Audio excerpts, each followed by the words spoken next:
पुराने रास्ते को छोड़ना, नए रास्ते को अपनाना, ये सुधार है। पुराना रास्ता क्या है? जो मोहक लगे, प्रिय लगे, उसमें मोह करना, और जो बुरा लगे उससे द्वेष करना, ये पुराना रास्ता है। राग और द्वेष, ये दो राक्षस हैं जो हमारे जीवन में बसते हैं। जहाँ हमें अनुकूल लगता है राग करते हैं, जहाँ प्रतिकूल लगता है द्वेष करते हैं। और राग द्वेष में चित्त खराब होता है। फिर समझ में नहीं आता है कि कैसे सोचना चाहिए, कैसे बोलना चाहिए, कैसे करना चाहिए। जब अंधकार दिमाग में छा जाता है तब आदमी किंकर्तव्य विमूढ़ हो जाता है और वो ऐसा सोचता है जो नहीं सोचना चाहिए, और ऐसा बोलता है जो नहीं बोलना चाहिए, और ऐसा करता है जो नहीं करना चाहिए, और इसी में जीवन खराब होता है। यहाँ बैठे हुए सज्जनों में ऐसे होंगे जो कोई नशा का सेवन करते होंगे, और नशा ही को लीजिए तो क्या नशा ग्रहण करने योग्य है? क्या तम्बाकू, बीड़ी, सिगरेट, शराब, कबाब ये खाने पीने की चीज है? मांस भी मांसाहारी जानवरों के लिए है जो स्वयं मारते हो खाते हैं। मनुष्य का मांसाहार नहीं है, लेकिन वो ऐसा पाप करता है। स्वयं जीना चाहता है लेकिन दूसरे को मारता है। बाजारों में देखो, मैं अभी कहीं था तो जा रहा था तो एक लड़का दोनों हाथ में मुर्गियों का झप्पा लेकर के जा रहा था। सब उल्टे उल्टे पैर में बंधे थे रस्सियां, सब मुर्गियां उल्टी थी और इतना वजन था कि वो लचका जा रहा था। ऐसे लोगों को कुछ होश ही नहीं है कि हम क्या करते हैं। एक नवयुवक मुर्गी बेचता है तो जो लोग आते हैं पैसा लिए मुर्गी दिया, कोई कहता काट दो तो तुरंत वो चाकू से उसका गला काट देता है। एक बार गला काटा उसका तो अपनी उंगली थोड़ी सी कट गई, तो हाथ से पकड़ कर उंगली तन तन घूमने लगा, परेशान। सब हंसने लगे, कह रात दिन तो दूसरे को काटता है, अब उंगली में थोड़ी कट गई, कितना दर्द हो रहा है।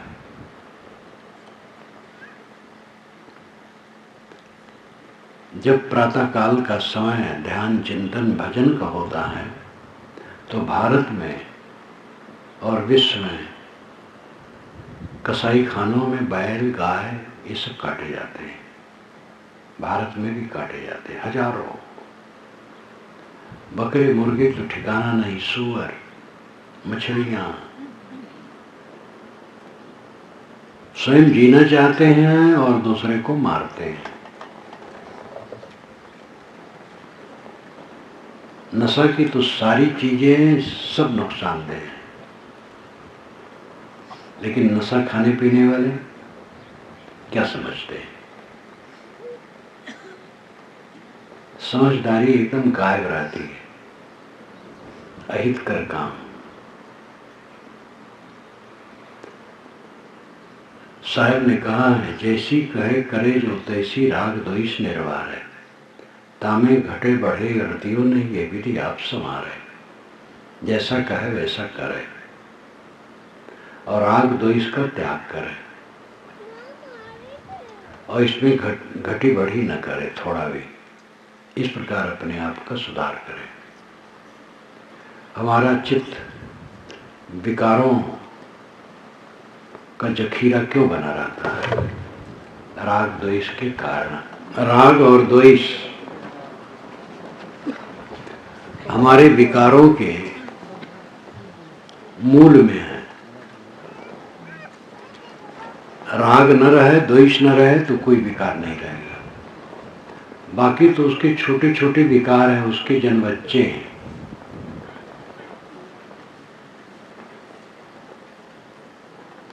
अपने मन को सब समय सावधान होकर के देखें, कहाँ कहाँ राग बनता है, कहाँ कहाँ द्वेष बनता है। आदत है पुरानी, मोह करने की आदत है, और जिसमें हम मोह करते हैं वो क्षणिक है। बड़े बड़े राजे बादशाह चक्रवर्ती थोड़े दिन में चले गए। सारा दृश्य जो चमकता है क्षण ही में खो जाता है। प्रकृति से सारी चीजें निर्मित होकर निकलती हैं और टूट करके उसी में मिलती हैं। यही अनादि काल का प्रवाह है। प्राणियों के शरीर और नाना पदार्थ जो कुछ दृश्यमान है, ये सब जड़ प्रकृति से बन बन के निकलती हैं और बिगड़ करके उसी में लुप्त हो जाती हैं। अब उन्हीं बुलबुलों को देख करके हम लोग मोह और बैर करते हैं। विवेक की ऊंचाई पर चढ़ने की जरूरत है। अपने आप को समझो, अपने आप को पहचानो।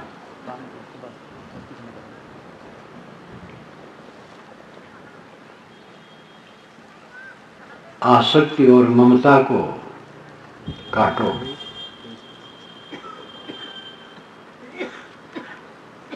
समता से जीवन व्यतीत करो। 4 दिन का ये झमेला है, फिर किसी से किसी का संबंध नहीं। यहाँ कौन किसका है? थोड़े दिन के लगता है, हम आपके हैं, आप हमारे हैं, और अचानक यहाँ से उठ उठ के सबको चला जाना है। किसी से किसी का नित्य संबंध नहीं है, सारा संबंध क्षणिक है। जैसे मुसाफिर खाने में हम पहुँचते हैं तो वहाँ विविध क्षेत्र के लोग आए रहते हैं और जिनसे जिनका मन बैठता है बातचीत करते हैं, चाय पानी करते हैं। आजकल मोबाइल का युग है, मोबाइल का नंबर भी लिख लेते हैं, फिर चाहे करें चाहे न करें, लेकिन आपस में आदान प्रदान व्यवहार करते हैं। और जब जिनका समय आया ट्रेन का, वह बैठे और चले गए। ऐसे हम लोगों का संबंध है। देखते देखते सब खो जाने वाला है। इस सभा में जितने बैठे बूढ़े हैं उनकी जवानी खो चुकी है। अपनी जवानी वो खोजने जाए, कहाँ मिलेगी? एक बूढ़ा जिसकी कमर झुकी थी लाठी लेके चल रहा था। एक नौजवान ने कहा, बाबा ये धनुष कितने में खरीदे हो? कमर झुकी थी तो उसने मजाक किया, बाबा ये धनुष कितने में खरीदे हो?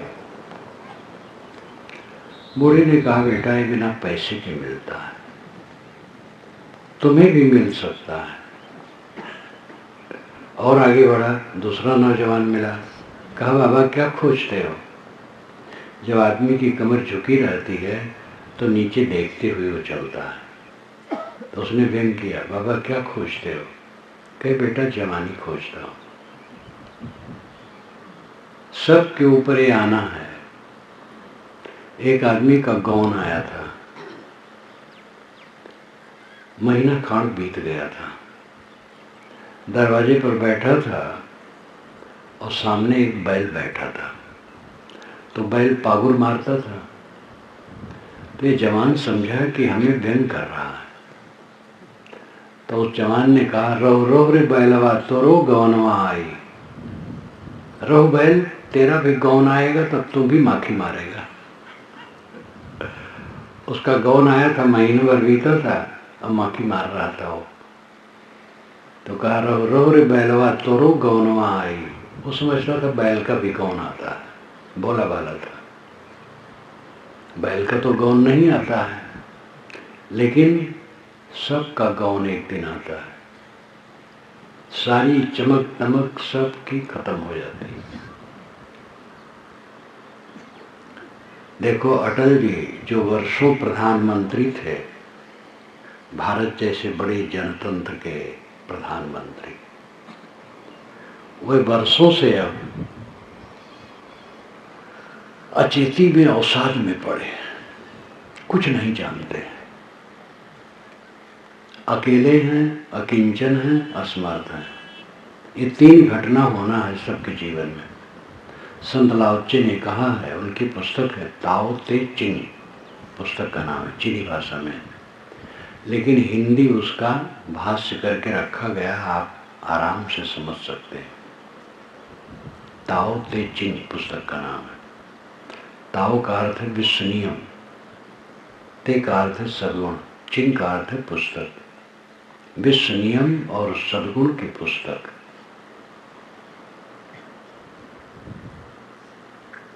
उन्होंने उसमें एक जगह लिखा है कि हर आदमी को अंत में ये तीन अवस्था प्राप्त होती है, अकिंचनता, असमर्थता और अकेलापन। अकिंचनता का मतलब है दरिद्रता। देखो अटल जी इस समय दरिद्र है। उनके कमरे में होगा तो क्या होगा? पानी होगा, दवाई होगी, और क्या होगा? बहुत बड़ा पूंजीपति हो, विश्व में जिसके कारखाने फैले हों, अंतिम अवस्था में वही होता है। अंबानी जी जब शरीर छोड़े तो एक मोबाइल नहीं ले जा सके, और अंबानी जी मोबाइल के प्रथम बड़े प्रचारक थे, लेकिन जाते समय एक मोबाइल नहीं ले जा सके। अकिंचनता आती है। वृद्ध या रुग्ण हो करके खाट पर पड़ा है, उसके पास दवाई पानी और कुछ नहीं, और असमर्थ है, स्वयं उठ बैठ भी नहीं पाता है, अब अकेला है। कोई नौकर चाकर कहीं बैठा होगा, कोई आदमी अकेला है। ये दशा सबको आनी है। सबका शरीर एक दिन काष्ठ की तरह जमीन पर पड़ा रहेगा। आंखें रहेंगी लेकिन देखने वाला नहीं रहेगा, हाथ पैर रहेंगे लेकिन चलाने वाला नहीं रहेगा। सारा शरीर अस्थिपंजर, मट्टी का लौंदा। इस बात को जो सब समय देखता है वो पाप नहीं करता है। पाप करके जिंदगी बिताई जाए तो भी जिंदगी बीतती है, और पाप से रहित होकर के सत्कर्म में जिंदगी बिताई जाए तो भी बीतती है, लेकिन दोनों का परिणाम बहुत फर्क होता है। आपने यहाँ भजन सुना होगा, जो पहले से आए होंगे, भलाई कर भला होगा, बुराई कर बुरा होगा। कोई देखे न देखे पर खुदा तो देखता होगा। ये परम सत्य वचन है। अच्छाई करोगे अच्छा परिणाम पाओगे, बुराई करोगे बुरा परिणाम पाओगे। इसमें कोई टाल नहीं सकता है। कोई भगवान भवानी गुरु पीर कोई टाल नहीं सकता है। कोई देखे न देखे पर खुदा तो देखता होगा। खुदा कहाँ है जो देखता है? आप खुदा हैं। आपकी आंखें खुदा की आंखें हैं। आप चोरी करें दान करें, कोई देखे न देखे आप देखते हैं और आप जानते हैं। अंतरात्मा ही परमात्मा है। कहाँ खोजने जाओगे? परमात्मा कहीं खोज करके मिलता है? तीर्थों में घूमने वाले घूम आते हैं, पाथर पानी के सिवा कुछ नहीं मिलता, हल्ला गुल्ला धक्का मुक्का। कहीं विवेकवान संत मिले और ज्ञान चर्चा हुई तो हुई, नहीं तो बस खाली फटकाओ फटकाओ, कहीं कुछ नहीं मिले। जिसे हम खोजना चाहते हैं वो हमारे में है, जिसे हम पाना चाहते हैं वो हमारे में है। हम परमात्मा मोक्ष कल्याण निर्वाण पाना चाहते हैं, परम सुख, निर्भय सुख, अनंत सुख पाना चाहते हैं, वो हमारे में है। खुराफात को दूर करें। खुराफात के कारण उसका अनुभव नहीं होता है। जिस शब्द में आपको प्रसन्नता हो वो शब्द कह लीजिए। राम, ब्रह्म, अल्लाह, खुदा, गॉड, निर्वाण, मोक्ष, परमानंद, जो शब्द कहना चाहो, ये सारे शब्द आपके बनाए हैं। शब्दी कौन है? नामी कौन है? नाम का महत्व नहीं, नामी का महत्व है।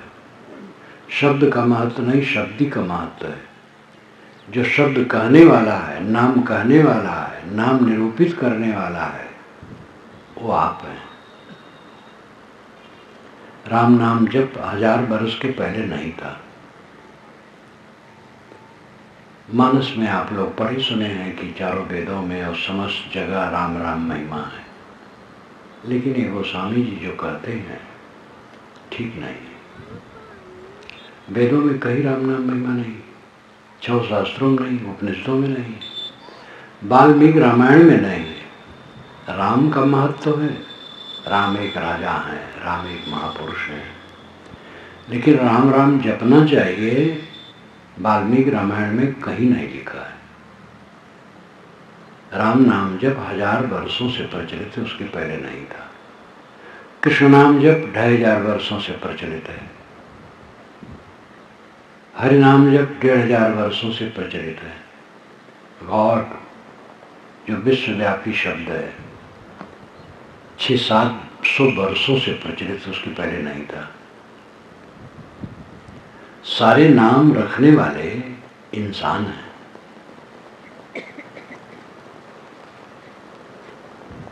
लेकिन इन नामों से जिसको हम व्यक्त करते हैं वह सत है। राम, गॉड, निर्वाण, कल्याण, मोक्ष, जो को अल्लाह, ये शब्द तो आपके बनाए हैं, लेकिन इन सारे शब्दों का जो सार अर्थ है वो सत है, उस सब के अंदर में बैठा है, उसी का सब नाम है, सब उसी के पर्याय हैं।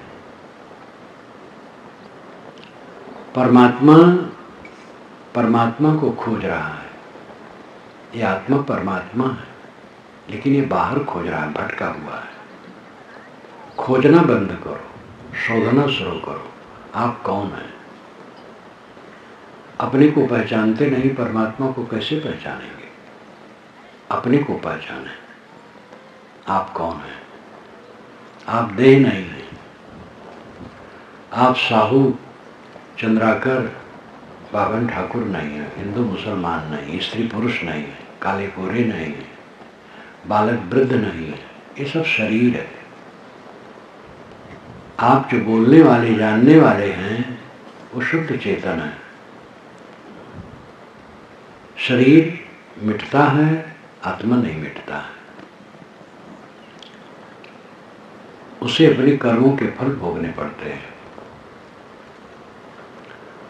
उस चेतन आत्मा ही के सब पर्याय हैं, नाम है, उपनाम है।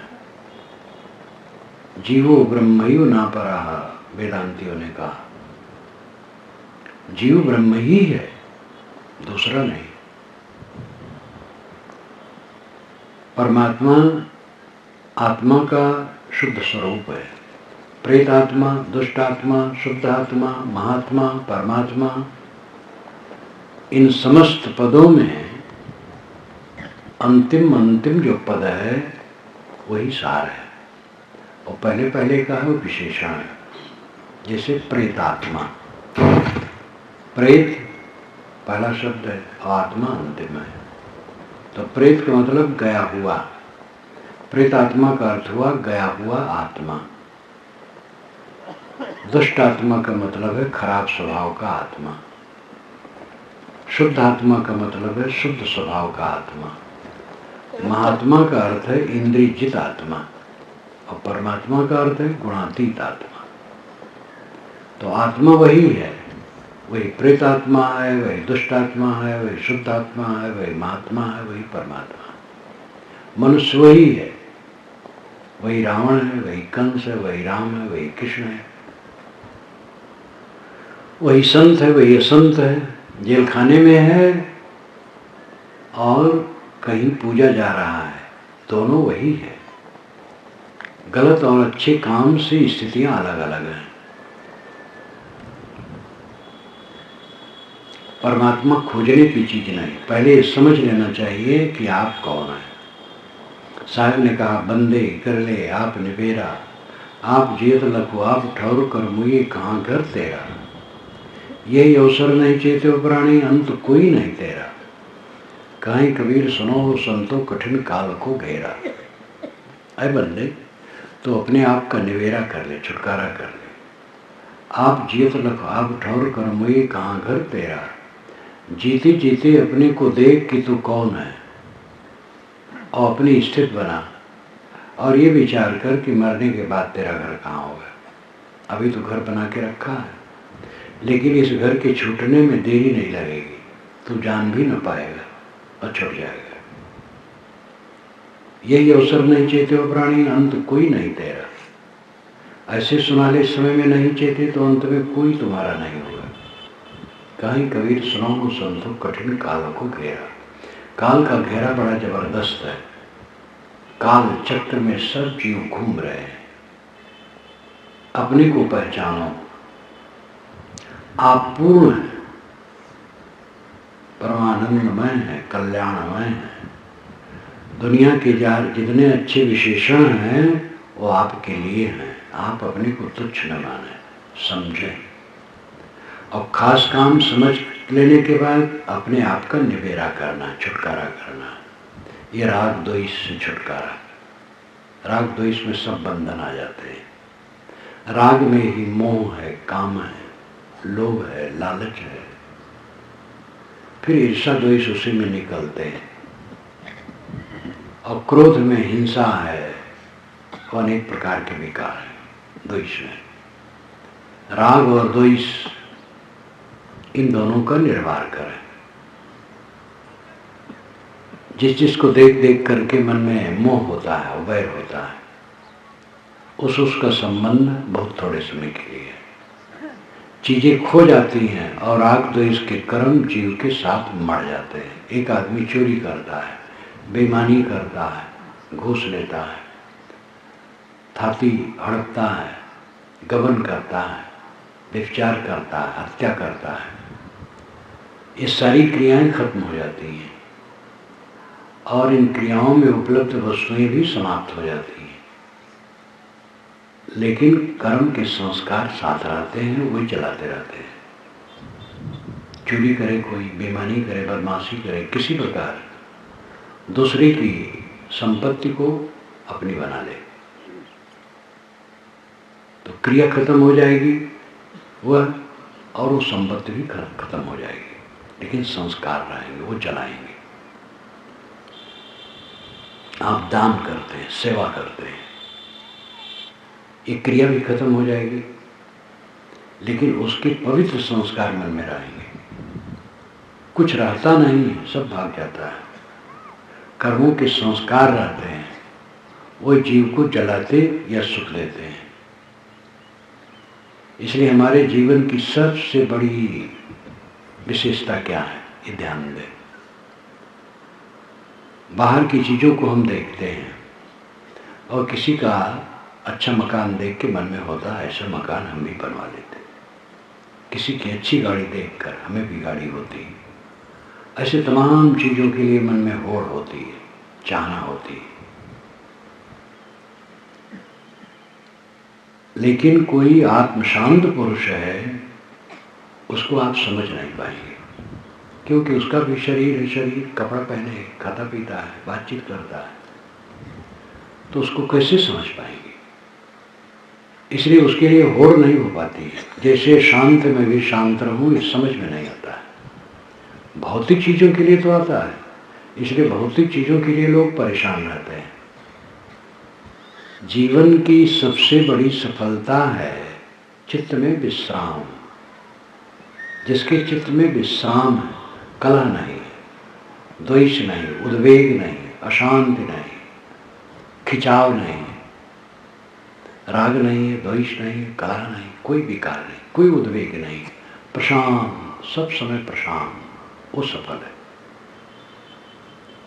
और ये काम करने वाले बहुत कम लोग हैं। सामान्य की बात छोड़िए, पढ़े लिखे लोग भटके हुए हैं। बाहर की चमक दमक जो बहुत क्षणिक है, मालूम होता है ऐसे रोज रहेगा, और किसी का रहता नहीं, सब खो जाता है।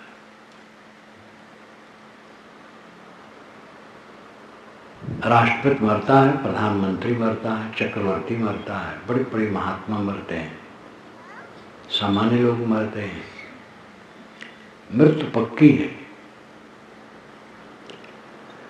लेकिन जिसे आत्मज्ञान हो जाता है उसके लिए तो मृत्यु मर जाती है, मृत्यु ही मर जाती है। मरना और जीवन ये देह सापेक्ष है। जो अपने को निरंतर शुद्ध आत्मा समझता है, मरना जीना रह ही नहीं गया, सब समय मंगलमय प्रसन्न। और देह में रहते रहते देह को छोड़े रहता है, सब समय देह को छोड़े रहता है।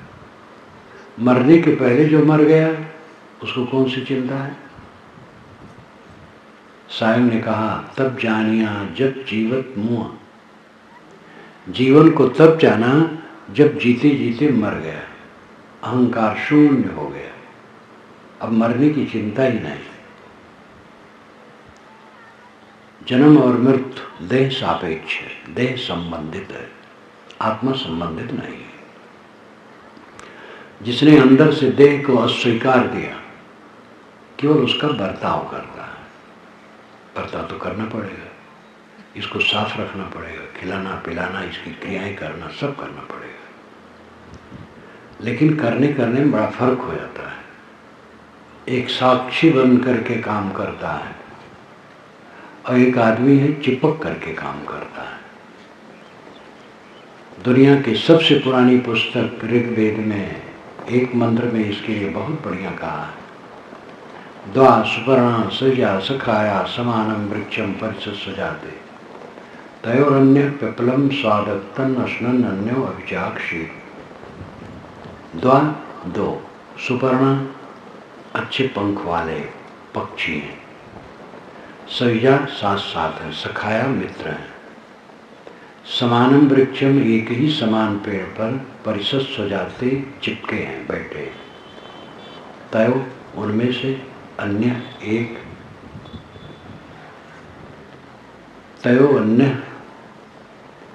तयोरन्य अश्नन, उसमें से एक फल खाता है। पिप्पलम स्वाद अक्तन, पिप्पल के स्वाद का अक्तन भोगता है, खाता है। अक्तन नाम अति खाना। तयोरन्य पिप्पलम स्वाद अक्तन, उन दोनों में से एक उस पिप्पल के पेड़ के फल के स्वाद का आस्वादन लेता है।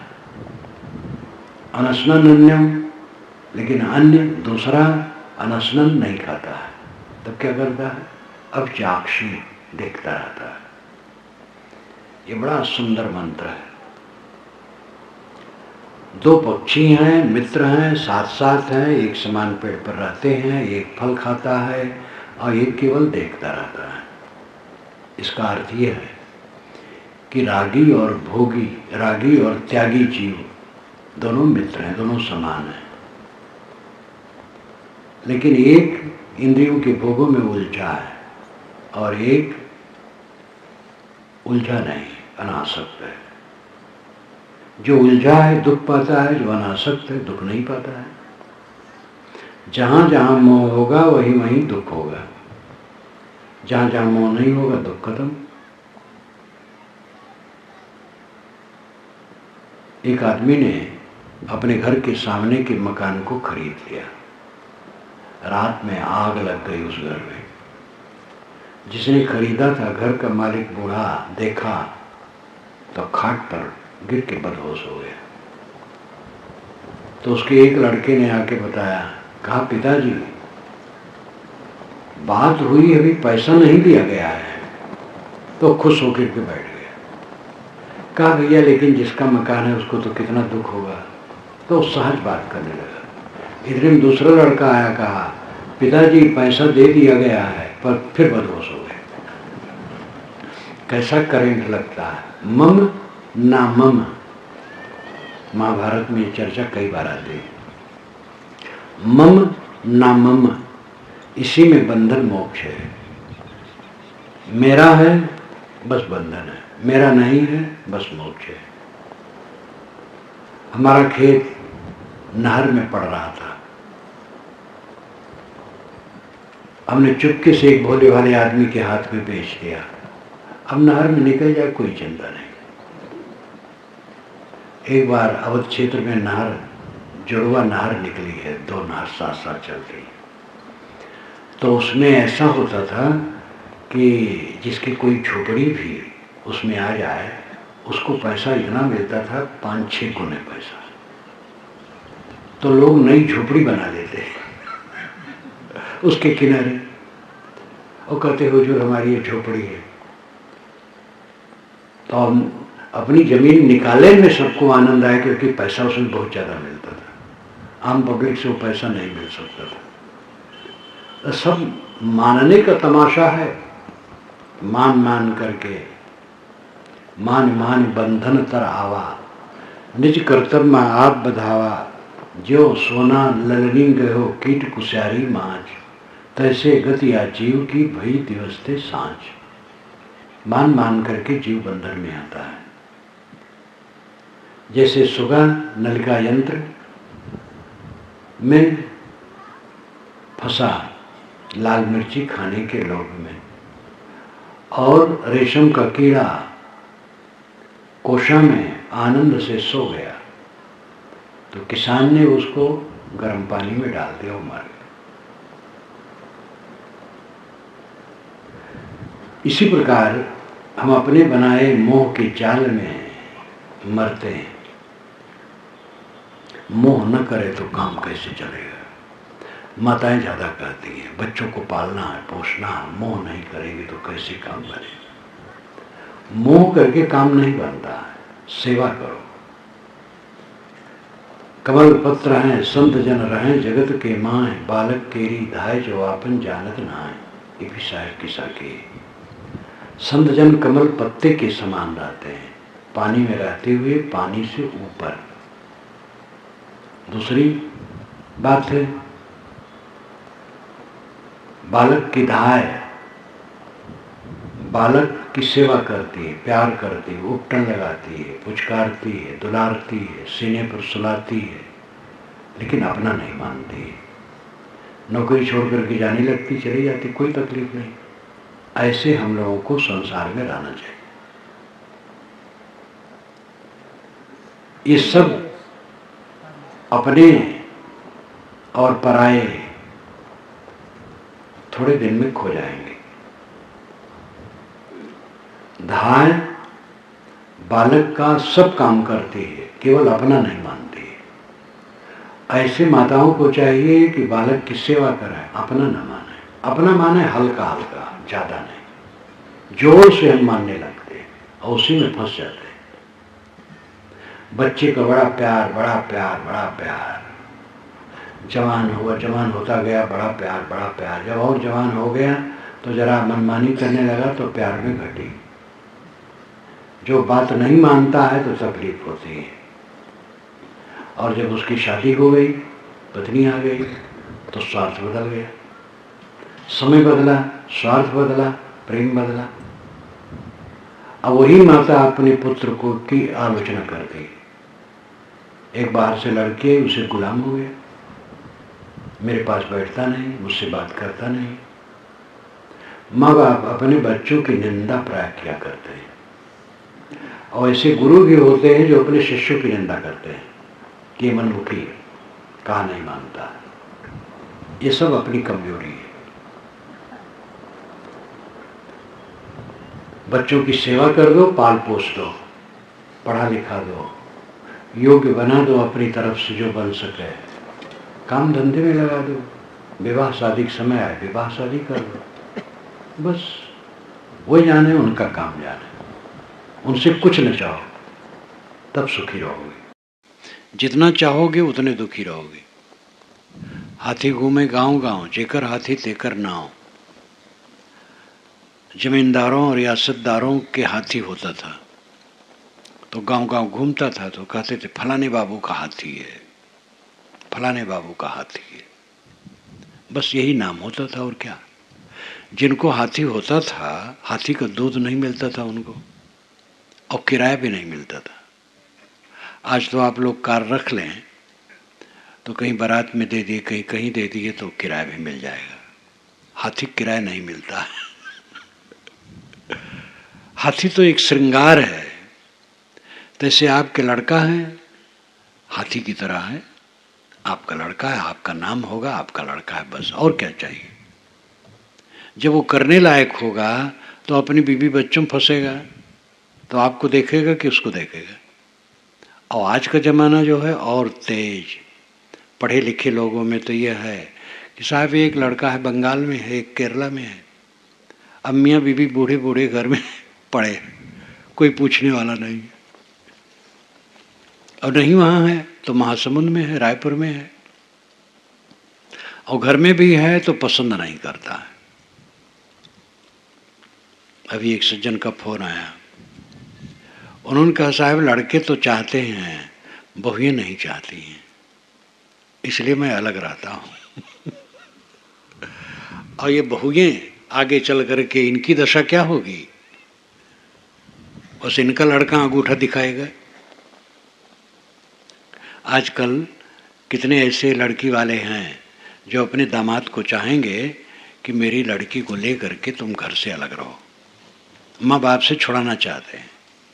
और अब आगे नहीं समझते हैं कि मेरा ही लड़का जब मुझे छोड़ करके ससुराल परस्त होगा तो मेरी क्या दशा होगी।